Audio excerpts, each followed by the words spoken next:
Yo voy a hablar acerca del irritante amor de Dios. El irritante amor de Dios. Y voy a comenzar con una ilustración para explicar de qué se trata el asunto. Hace muchos años, cuando Britney, nuestra nieta mayor, tenía cerca de 3 años, y ella pasaba mucho tiempo en nuestra casa, Marta la llamó y puso la ropa de ella en un sofá y le dijo: Britney, dobla tu ropa y llévala a la recámara. Britney ignoró a Marta y comenzó a mostrarse enojada porque se le había dado una orden de trabajar. El argumento fue: yo siempre tengo que hacer todo aquí y en mi casa también tengo que trabajar. No le gustaba la idea del trabajo. Yo me acerqué a ella y me senté en las gradas que daban al segundo piso y la abracé y le dije: Britney, en la vida no importa la edad que tengamos, todos tenemos que trabajar. Si tu abuelita Pequis te dijo que recogieras la ropa que ella puso en el sofá y que la guardaras arriba en tu recámara, es tu deber obedecer con alegría y hacer el trabajo. Es necesario saber que Britney había sido formada conociendo el idioma español. Ella se volvió a mí y con una expresión de irritación emocional me dijo: abuelito pelón, ya yo no te amo. Sentada en aquella grada se puso a llorar. Yo me acerqué a ella, la abracé y en contra de su voluntad y le dije: aunque tú no me ames, Britney, nunca podrás evitar que yo deje de amarte. Yo te amo mucho y estoy seguro que tu abuelita Pequis también te ama. Y por eso ella te puso a trabajar. La dejamos allí sentada en medio de sus sollozos. Pasó un buen lapso de tiempo, ese tiempo que Dios nos da para pensar, para arrepentirnos y tomar decisiones sabias. Ella se incorporó finalmente, vino hacia mí, me abrazó y me dijo: abuelito pelón, yo sí te amo. Tomó su ropita, subió las gradas y la llevó a la recámara. La Biblia dice que el amor cubre multitud de pecados. El punto de todo esto es que Britney no estaba confortable con mi manera de expresar el amor y su mala actitud no la dejaba creer en el amor que yo le daba. Hasta que pasó un tiempo de meditación, ella se arrepintió y entendió e hizo lo que se le había mandado.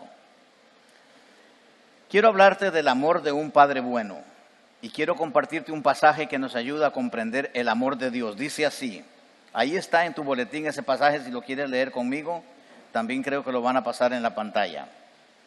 Jesús añadió: cierto hombre tenía 2 hijos, y el menor de ellos le dijo al padre: Padre, dame la parte de la hacienda que me corresponde, y les repartió sus bienes. No muchos días después, el hijo menor, juntándolo todo, partió a un país lejano y allí malgastó su hacienda viviendo perdidamente. Cuando lo había gastado todo, vino una gran hambre en aquel país y comenzó a pasar necesidad. Entonces fue y se acercó a uno de los ciudadanos de aquel país y él lo mandó a sus campos a apacentar cerdos. Y deseaba llenarse el estómago con las algarrobas que comían los cerdos, pero nadie le daba nada. Entonces, volviendo en sí, dijo: ¿cuántos de los trabajadores de mi padre tienen pan de sobra, pero yo aquí perezco de hambre? Me levantaré e iré a mi padre y le diré: Padre, he pecado contra el cielo y ante ti. Ya no soy digno de ser llamado hijo tuyo. Hazme como a uno de tus trabajadores. Levantándose fue a su padre.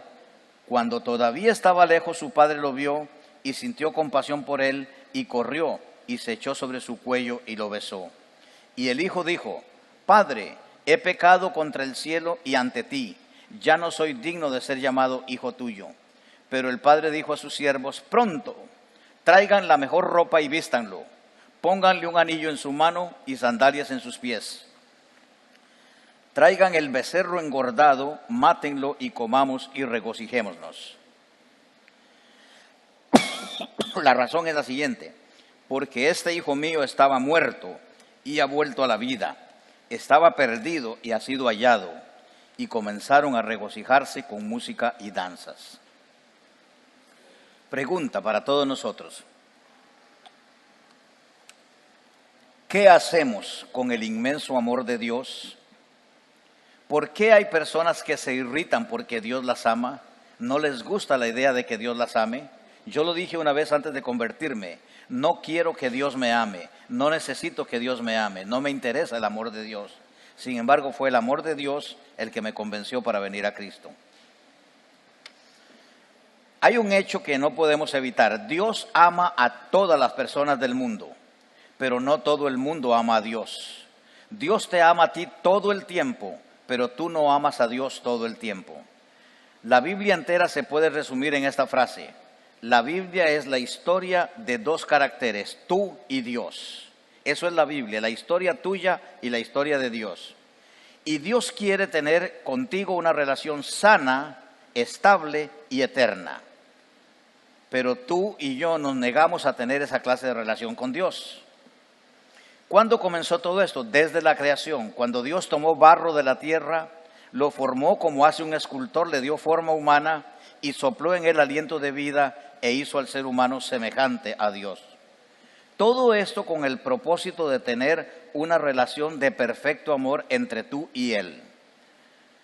¿Qué tipo de amor es ese? Donde Dios ama hasta el sacrificio y donde Dios espera que tú lo ames de la misma manera, hasta el sacrificio. Eso es lo que dice la Escritura. El marido debe amar a la esposa de la misma forma que Cristo amó a la iglesia, hasta entregarse a sí mismo por ella, hasta el sacrificio.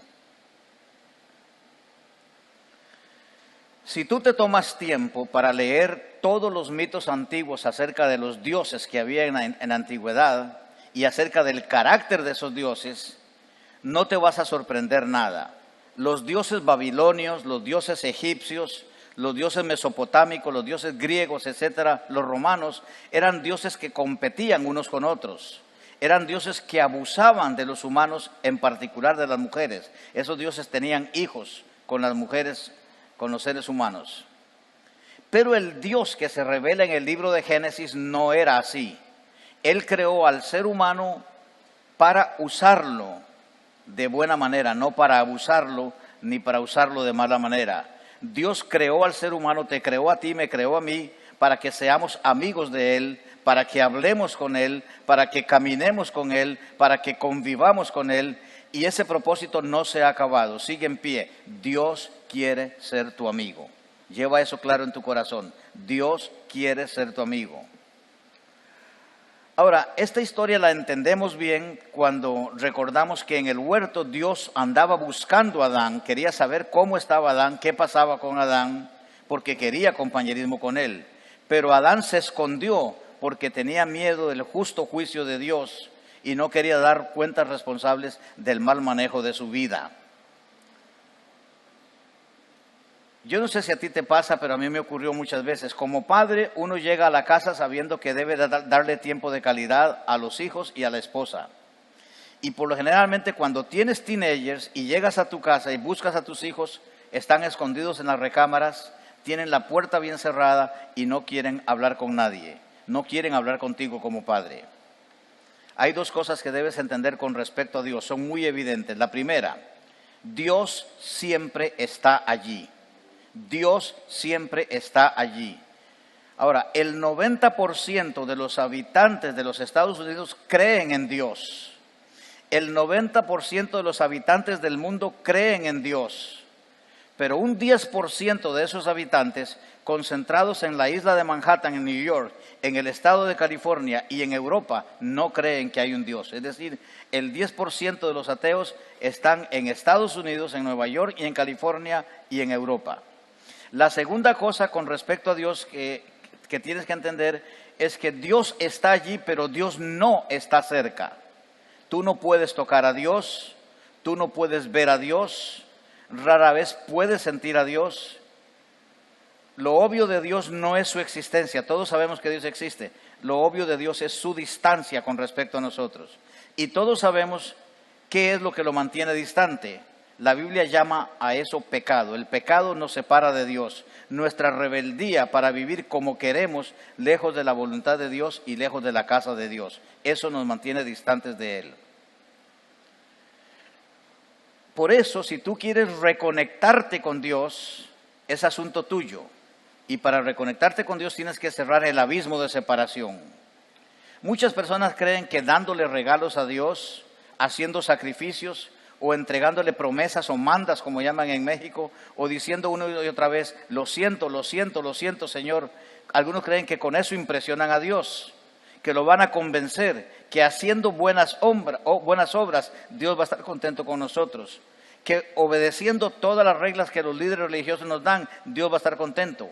Pero ignoramos lo que la palabra del Señor dice y no lo hacemos de esa manera. Por eso cualquier religión, aparte del cristianismo bíblico, es una cáscara de nuez vacía. Pero la Biblia rompe con el criterio religioso enseñándonos que Dios no está enojado con nosotros, sino que nosotros somos los que estamos irritados con Dios. Nos enojamos con Dios porque Dios no nos da lo que queremos o Dios no hace lo que nos parece. ¿Por qué Dios se llevó a mi tía? ¿Por qué Dios se llevó a mi abuelita? ¿Por qué Dios hizo esto? ¿Por qué Dios acá? Tú no le puedes pedir cuentas a Dios de nada. Dios es Dios y Él sabe lo que hace y cómo lo hace y por qué lo hace y para qué lo hace. Así que nosotros tenemos que tener esa convicción y esa seguridad de que Él es Dios y Él está en control. No es que Dios no tiene tiempo para ti, sino que tú, dentro de lo mucho que estás haciendo, no tienes tiempo para Dios. Prueba de ello es que la mayoría de ustedes ni están leyendo su Biblia todos los días, ni están orando todos los días como les hemos enseñado a hacerlo a través de los años. Todavía tienen una relación de ignorancia de quién es Dios y dónde está Dios y cómo tratamos con Dios. En nuestra iglesia tenemos un ejemplo de eso muy claro. Hay mucha gente que no santifica el día del Señor, el domingo. Hay un domingo en el que tenemos 76 personas ausentes como el domingo pasado y el domingo siguiente regresan, pero hay otros 65 que están ausentes en el siguiente domingo. Así se van turnando, un domingo vienen, un domingo no vienen, un domingo vienen, un domingo no vienen. Y ya sabemos quiénes son, ya los conocemos muy bien, sabemos quiénes son los ausentes. ¿Por qué no vienen? La gente dice, el domingo es mío, estoy muy cansado, hoy no voy a la reunión de la iglesia, no quiero encontrarme con Dios cara a cara. Hemos decidido que vamos a pasar juntos los fines de semana. ¿No te pasa eso a ti? Y el domingo no es tuyo, el domingo es del Señor, es el día del Señor. Tú no lo puedes ocupar en lo que a ti te da la gana. Es un día que es de Dios y así está escrito en la Biblia. Muchos actúan como si Dios no estuviera por encima de ellos, sino que creen que Dios está por debajo de sus vidas, de sus decisiones y sus planes. Y por supuesto que hay una distancia entre Dios y tú, pero adivina quién fue el que separó. La Biblia dice, tus pecados hacen división entre Dios y tu vida. El que se separó fuiste tú, no fue Dios. Tú fuiste el que se ha separado del Señor. Así que mantén eso muy claramente en tu corazón, que la separación la provocamos nosotros.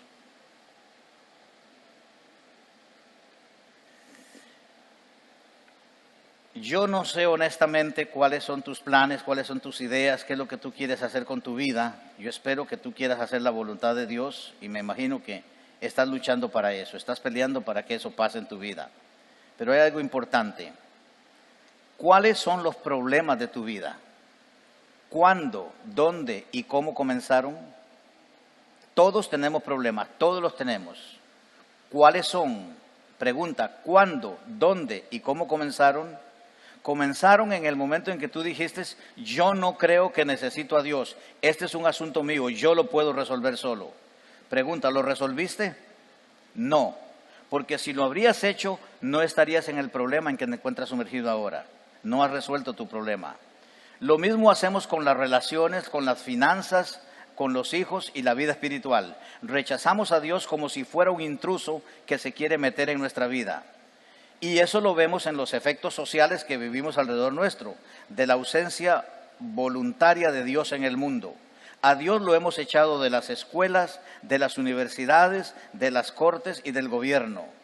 Por eso la esperanza de los Estados Unidos no está ni en el Partido Demócrata ni en el Partido Republicano, sino nuestra esperanza está en recuperar el señorío de Cristo sobre esta nación. Este país nació de rodillas y nació buscando a Dios. Debemos volver a nuestras rodillas y debemos buscar a Dios. Nuestro problema no es político, nuestro problema es espiritual. Tenemos eso muy claro. Dios ha tratado duramente de acercarse a nosotros, Jesucristo es el esfuerzo más grande que Dios ha hecho para estar cerca de nosotros. De tal manera, dice la Biblia, amó Dios al mundo que nos dio, nos regaló a su Hijo unigénito para que todo aquel que cree en Él no se pierda, mas tenga vida eterna. Pero, ¿cuál fue nuestra respuesta con Dios? Nuestra respuesta fue asesinar a Jesús clavándolo en una cruz para poder tener aquello que nosotros deseamos. Cuando matamos a Jesús, nosotros dijimos, Dios, no te queremos alrededor nuestro, vete. A Jesús le dijeron eso en una ocasión, vete, no te queremos con nosotros. Y también nosotros hemos dicho la misma historia. Hay un mini resumen de la Biblia que yo quiero compartir con ustedes. La parábola que leímos hoy es la historia de Dios, es un mini resumen de la Biblia. Lo que llamamos la parábola del hijo pródigo resume toda la Biblia. En ella hay un padre y hay un hijo. Ese hijo probablemente tiene 18 o 19 años de edad, como muchos de nuestros teenagers. El muchacho no quería ser más un granjero, no le gustaba la vida del campo, no quería trabajar en el campo, quería otro estilo de vida. Posiblemente él oyó a Ricky Martin cantando y pensaba en la vida loca. Dice, la vida loca, la de afuera, no, él decía discotecas, pachanga, mujeres, muchas mujeres, y le pidió a su padre que partiera la herencia entre los dos hermanos. Su decir era, quiero vivir mi vida es mía y la quiero disfrutar. La idea era, papá, quiero tu dinero, pero no te quiero a ti, no te metas en mi vida. El menor de ellos dijo a su padre, padre, dame la parte de la herencia que me corresponde. Y les repartió sus bienes. Y la Biblia hablaba de una herencia para cada hijo. Y cuando él dice que me corresponde, él sabía que bíblicamente eso era de él y que podía reclamarlo en cualquier momento. Ahora, si yo hubiera sido el padre de ese muchacho, en vez de la herencia le doy una cachetada. O me saco el cinto y le dejo las nalgas bien pintadas. Pero el papá no hizo eso. Es lo mismo que Dios hace con nosotros. No te quiero tener a mi lado a la fuerza. Toma tu dinero y vete. Y ojalá que tengas una buena vida y que seas feliz. Y el muchacho, ¿qué hizo? Se fue lejos de la casa de su padre. Para mí esta frase es clave. Se fue lejos de la casa de su padre. Lo que nosotros hacemos muchas veces, nos vamos lejos de la presencia de Dios, a una provincia apartada, y vivió feliz la vida loca. Licor, mujeres, drogas, música, auto nuevo, pachanga a lo loco. Él sabía que su padre lo amaba, eso no hay duda, pero pensaba que ese amor insistente, buscador, dador, era un amor manipulativo, un amor irritante, cansado, y prefirió dejar la casa del padre. Se parece mucho a los que dicen, yo me voy de la iglesia porque no me gusta cómo me tratan aquí.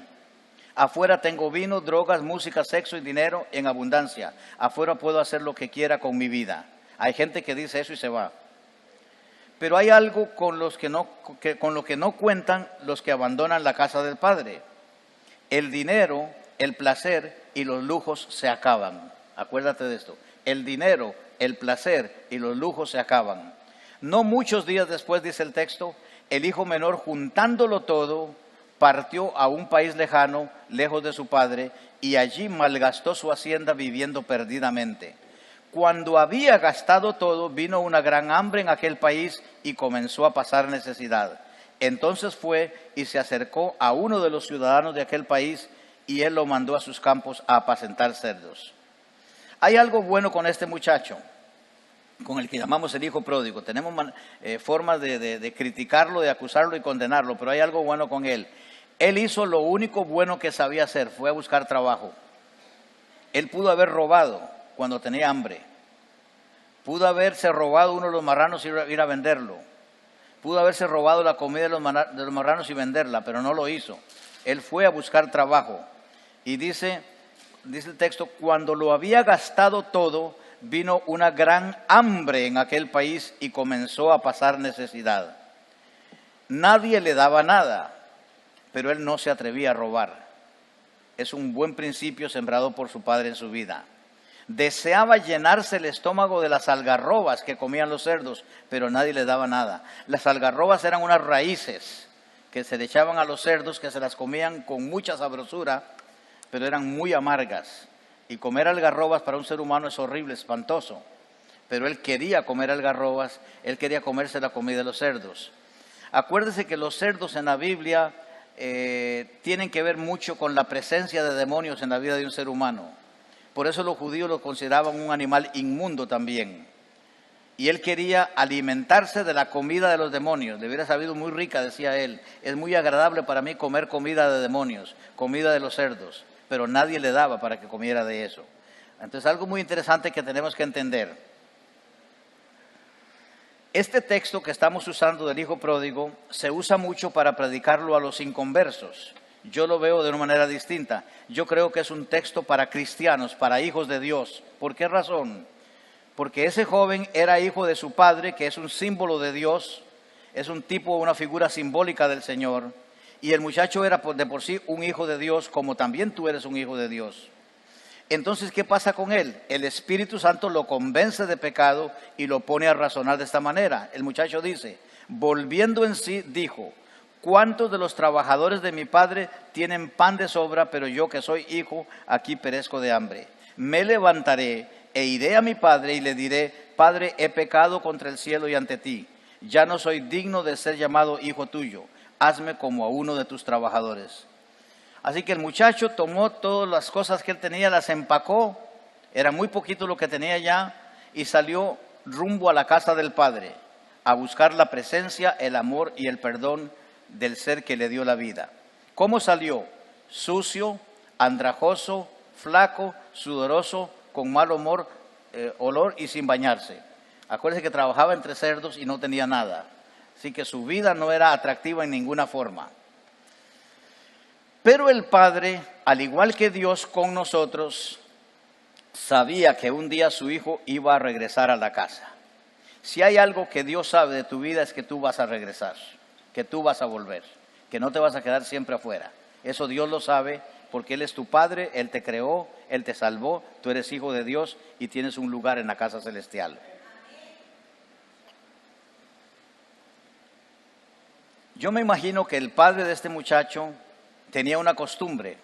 Todas las tardes, al ponerse el sol, él se paraba en una loma cerca de su casa mirando hacia el camino, a ver cuándo el hijo estaba regresando a la casa. Esa era la esperanza y la seguridad que él tenía. Mi hijo va a regresar, así que lo voy a esperar. Así que a unas cuantas millas de la casa, un día el padre vio una nubecita que se levantaba de polvo en el camino y reconoció que el que venía por allí era su hijo. Venía agotado, agobiado, a paso lento y destruido. Pero lo importante para el padre es que estaba regresando el hijo a la casa. Hay algo que tienes que recordar. Solo tu Padre Dios te puede reconocer a lo lejos cuando vienes a Él. Solo Dios te puede reconocer. Tú no te reconoces a nadie, pero Dios sí. Entonces el padre salió de la granja y corrió hasta donde venía el muchacho. Cuando lo encontró, dice la Biblia, se le tiró al cuello y no dejaba de besarlo. La idea en griego es esa. Lo besaba continuamente una y otra vez, porque el padre tenía una alegría tremenda de recuperar a su hijo que se había ido. Lo besaba una y otra vez. Y el muchacho le dijo el discurso que tenía preparado. Padre, he pecado contra el cielo y ante ti. Ya no soy digno de ser llamado hijo tuyo, hazme como a uno de tus trabajadores.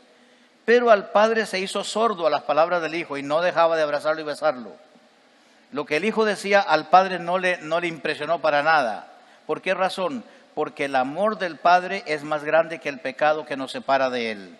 Recuerda esto, Dios te ama más que tu pecado. Así que tu pecado te separa de Dios, pero aún así Dios no deja de amarte lo suficiente como para tirarse al cuello tuyo y abrazarte una y otra vez cuando regresas. Yo quiero que entiendas esto, hermano, esta es la historia de tu vida. Yo te puedo decir en el nombre del Señor que esta historia tiene que ver con tu vida. Que ese hijo rebelde puede ser tú, que acostumbras a salirte de la casa de tu padre, donde Jesucristo está preparando un lugar para ti, mientras intercede en oración por ti. Esta es tu historia. Si esta semana tuvimos grupos pequeños y los tuviste, tú recordarás que lo que aprendimos esta semana es Jesús intercede por nosotros permanentemente en oración. Y Jesús está en este momento orando delante de Dios por ti, por tu vida. Y a la vez está preparando un lugar para que tú llegues a vivir eternamente en la casa del Padre. Todos nosotros queremos hacernos ricos, ¿no es cierto? A mí me gusta la idea de ser rico, me gusta la idea de tener dinero. Todos queremos tener dinero. Tal vez tenemos buenas intenciones para usar ese dinero. Pero la Biblia dice que el corazón del hombre es engañoso más que todas las cosas. El corazón del hombre es engañoso más que todas las cosas. Y una herencia como la que este muchacho recibió nos puede hacer mucho daño. En vez de gastarla de manera sana, como deberíamos hacerlo, podemos hacer lo que él hizo, malgastar y vivir perdidamente las cosas que Dios nos ha dado. Ahora, en el caso de esta historia, quedarte sin dinero no es asunto literal. Sí, él se quedó sin dinero, pero en el caso de esta historia es quedarte sin dinero en cuanto a tu relación con Dios es haberlo tratado todo y no haber logrado nada. ¿Conocen cristianos así? Yo lo traté todo, pero no he logrado nada. Yo lo intenté todo, pero no he logrado nada. Es haber subido todas las escaleras que tenías que subir, manejar todas las millas que tenías que manejar, correr todas las distancias que tenías que correr y haberte agotado y al final no tener nada en el espíritu, en el alma y en el bolsillo. Es querer cumplir todas tus ambiciones y no lograr nada. Eso se llama estar en bancarrota espiritual. Ese muchacho cayó en bancarrota espiritual. Tu vida sin Dios siempre es una vida vacía. ¿Qué tienes que hacer? Volver a la casa del Padre. El secreto de él fue volver a la casa del Padre. Y eso tenemos que hacer nosotros también. Es darte cuenta que no importa cuánto piensas tú que tú crees que andas muy bien en todas las cosas. Linda música, muchas mujeres, mucho dinero, mucha alegría, mucha fiesta. Pero tu vida sigue vacía delante de Dios. No hay relación con Dios, no lo buscas en su palabra, no lo hallas en la oración. Lo que estábamos hablando hace un rato. No se puede respirar la presencia de Dios en tu casa. No se ve a Dios por ningún lado en tu vida. Por lo tanto, no hay compromiso a la obediencia por amor. Algunos de ustedes están tan satisfechos lejos de la casa de Dios que dicen, ¿para qué necesito a Dios? Lo tengo todo. El hecho de saber que Dios me busca, que Dios me ama, que Dios está pendiente de mí, me irrita, me enoja y me deprime. Yo no necesito el irritante amor de Dios. Algunos de ustedes piensan que andan muy bien, que no les falta nada, pero son pobres, desventurados y se portan como huérfanos. Recuerden el mensaje que nos predicó Luis en Efesios acerca del amor de Dios. Tengo contra ti que has perdido tu primer amor. Recuerda de dónde has caído y vuelve a hacer las primeras obras.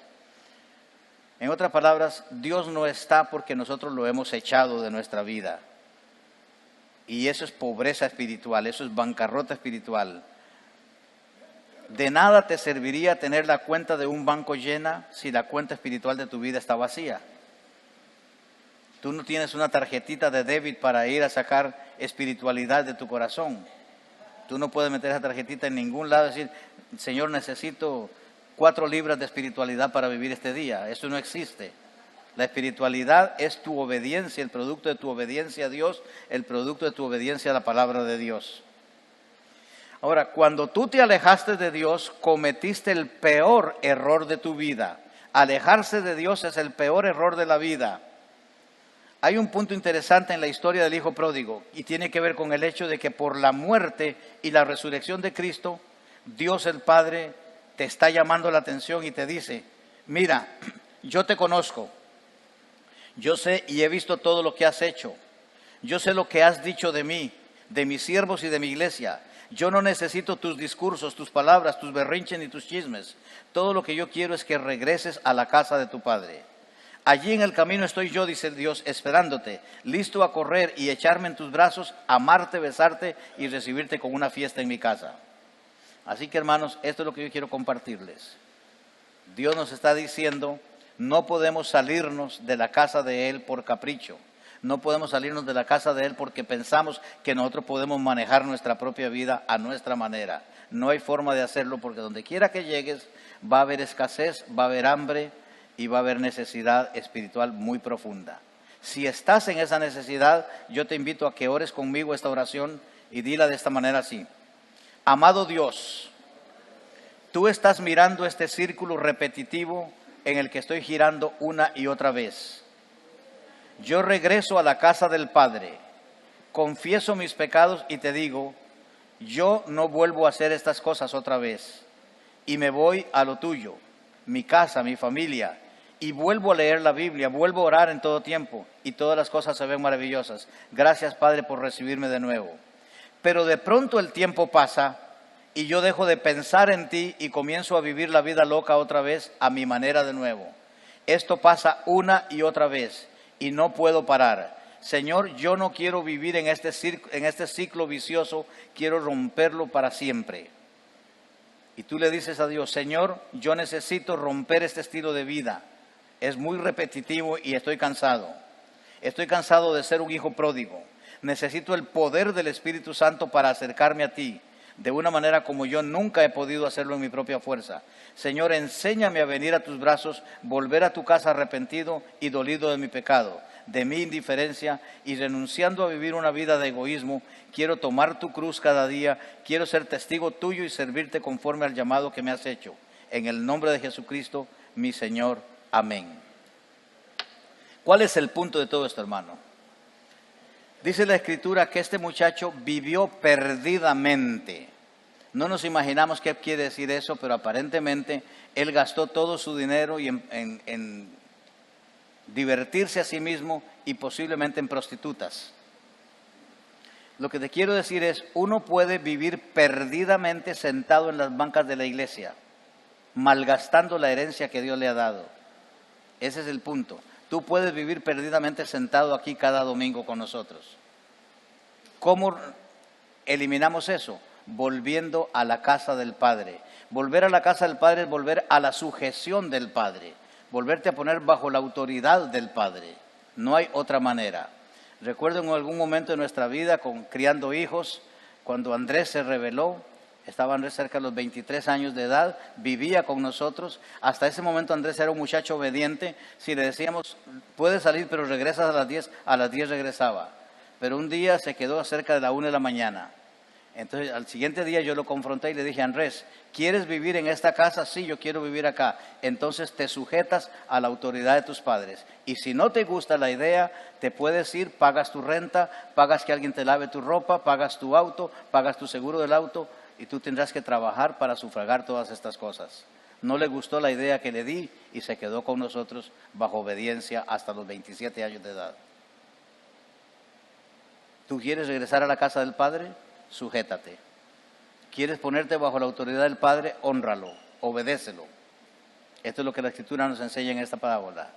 No te puedes salir de la casa del Padre porque es salirte de la presencia de Dios. Y nadie que conoce a Cristo puede salirse de la presencia de Dios. No puedes hacerlo. Debes estar siempre en la casa del Padre. La casa del Padre no es la iglesia, no lo confundas. La casa del Padre es la presencia misma de Dios. Donde Dios está, está el cielo. Y el cielo es cielo porque está Dios allí. Si Dios no estuviera, el cielo sería un infierno. ¿Queda claro esto contigo? Entonces, volver a la casa del Padre es volver a la presencia del Señor. Arrepentirte de tus pecados y decirle, Padre, yo he pecado contra ti, yo he pecado contra el cielo y contra ti. No soy digno de ser llamado de tu hijo. Hazme como uno, cualquiera de tus jornaleros. Y permíteme, Señor, regresar a la casa en esa condición. Dios te va a decir, no, tú no regresas a la casa en esa condición.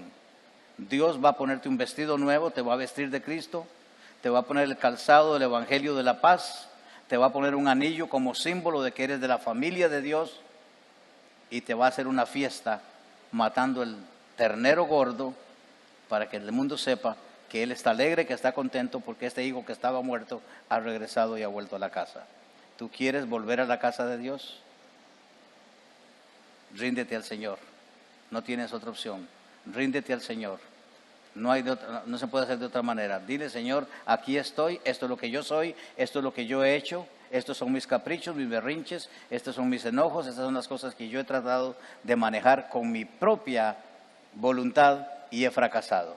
No quiero fracasar más, no quiero ser un fracasado, Señor, yo quiero acercarme a ti en espíritu y en verdad. Quiero adorarte, quiero amarte, quiero servirte, quiero obedecerte, quiero ser un hijo obediente que traspasa la frontera del mundo en el que me he ido a vivir para volver a la casa del Padre. Que Dios te permita que eso sea real en tu vida. Oremos.